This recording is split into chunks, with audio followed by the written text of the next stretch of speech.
पूछेला हरि सिया कलशवा से बात है। पूछेला हरि सिया कलशवा से बात है।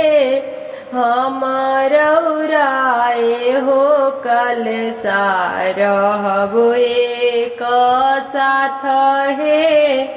हम रउराए हो कलशा रहबो एक साथ है।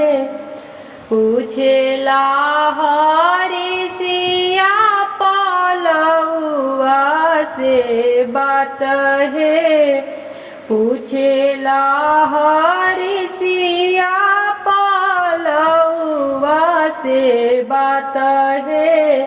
हम रउराए हो पलो रहबो एक साथ है। हम रउराए हो पलो रहबो एक साथ है। पूछेला हरि सिया दीपकवा से बात है।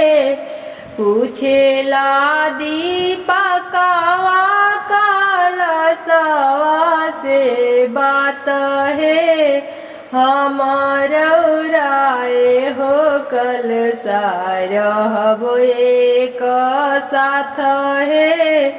हम रउराए हो कलशा रहबो एक साथ है।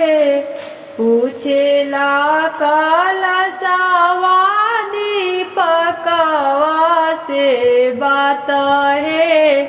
हम रउराए हो दीप रहबो एक साथ है। हम रउराए हो दीप रहबो एक साथ है।